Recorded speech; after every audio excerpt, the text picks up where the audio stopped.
नमस्कार मित्रांनो, मी ॲडव्होकेट माधव कायदा विजन मध्ये आपले मनपूर्वक स्वागत. आज आपण पहिलं लग्न असताना दुसरं लग्न बेकायदेशीर ह्या विषयावर सखोल कायदेशीर माहिती या बाबतीची चर्चा करणार आहोत. घटस्फोटाची केस कोर्टात चालू आहे, वेगळे राहत आहे, नातं तुटलंय म्हणून दुसरं लग्न करता येईल का?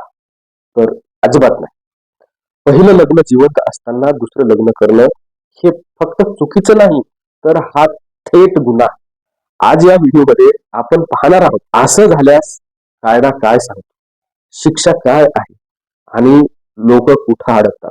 लोकांमध्ये असलेला मोठा गैरसमज, बऱ्याच लोकांना असं वाटतं की केस कोर्टात आहे, नवरा बायको वेगळे राहतात, एकमेकांशी काहीही संबंध नाही, म्हणजे दुसरे लग्न करता येईल. हा सगळ्यात मोठा गैरसमज आहे. परंतु कायद्याच्या दृष्टीने जोपर्यंत फायनल डिव्होर्सची डिग्री मिळत नाही किंवा डिव्होर्स होत नाही, तोपर्यंत पहिलं लग्न हे सत्य असतं, व्हॅलिड असतं. कायदा काय सांगतो तर हिंदू विवाह कायदा 1955 आहे. एकाच वेळी 2 लग्न निषिद्ध आहे. पहिला पती पहिली पत्नी जिवंत असताना दुसरं लग्न अवैध आहे, म्हणजे काय शून्य आहे, म्हणजे इलिगल आहे, म्हणजे इनव्हॅलिड आहे, म्हणजेच काय बेकायदेशीर असतं. आयपीसीचं कलम 494 तर नवीन कायद्याचं बीएनएस कलम बायगामी म्हणजे बहुपत्नीत्व किंवा बहुनवरेत्व असं म्हणा. त्याच्यासाठी कायद्यात 7 वर्षापर्यंत शिक्षा आणि दंड वेगळा. दुसरं लग्न केल्यास गुन्हा नोंदवला जाऊ शकतो. म्हणजे हे स्पष्ट आहे, हे स्वच्छ आणि सेटल कायदा आहे.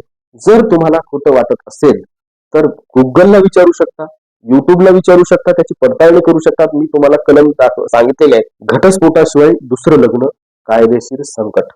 घटस्फोटाची केस चालू असताना दुसरं नातं दुसऱ्या पुरुषासोबत राहणं, लिव्ह इन रिलेशनशिप करून लग्नासारखं त्याला नाव देणं किंवा लग्नासारखं नातं निर्माण करणं, म्हणजे त्या नात्याला ग्रामीण भागात महिलांच्या बाबतीत विचार केला तर रखेल, पळगी, घरात दशी अशी दूषणं लावली जातात.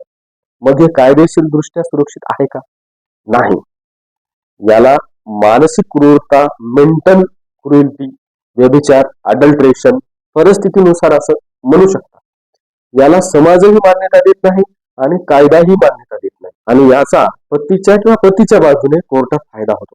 डीव्ही ऍक्ट आणि 125 सीआरपीसी बीएनएसचा कलम, पत्नीला पोटगी मिळत नाही जी दुसऱ्या पुरुषासोबत राहत असेल, व्यभिचार सिद्ध झाला तर समाजाला मान्य नाही, कायद्याला मान्य नाही असं पुन्हा लग्न करून दुसऱ्या पुरुषासोबत राहत असलेली पत्नी डीव्ही कायद्याचा लाभ घेऊ शकत नाही. म्हणजे बेकायदेशीर फसवणूक करून लग्न केलं असेल तर चुकीचा निर्णय मानला जातो. स्वतःच्या पोटगीवर पाणी फिरवलं जातं, पती पत्नीच्या हक्कावर परिणाम होतात. आजकाल लोक म्हणतात कायदा फक्त महिलेच्या बाजूने आहे, पण सत्य हे आहे, नवीन कायद्याच्या कलमानुसार खोट्या केसेस, दुसरं नातं, बेकायदेशीर लग्न करणं हे सगळं कोर्ट क्रूरता म्हणून मान्य करतं आणि त्याचे परिणाम घटस्फोट म्हणतो. पोटगी कमी होते, बंद होते, विश्वासार्हता संपते. अगोदरचे मूलबाळ असतील तर त्याचा विचार त्यांनीच केलेला बरा. हिंदू, शीख, जैन, बौद्ध एकाच वेळी एकच विवाह ग्राह्य मानला जातो. मुस्लिम कायद्यामध्ये सुद्धा महिलेला एकच विवाह मान्य आहे. हा व्हिडिओ सामान्य कायद्याच्या चौकटीतला आहे.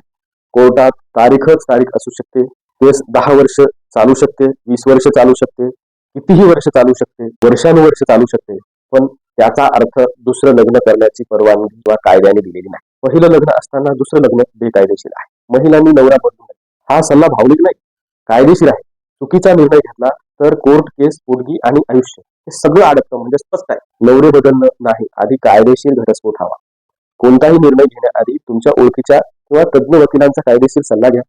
अगोदरचं लग्न होऊन कोर्टात केस बाकी आहे हे सत्य लपू नका, नाहीतर आयुष्यभराचा त्रास ओढवू शकतो. व्हिडिओ जर तुम्हाला उपयोगी वाटला तर लाईक करा, गरज असलेल्या व्यक्तीला शेअर करा, प्रश्न काही असतील तर कॉमेंटमध्ये विचारा. अशाच कायदेशीर माहितीसाठी चॅनल सबस्क्राईब करा. हा व्हिडिओ कायदेशीर माहिती देण्यासाठी आहे. धन्यवाद.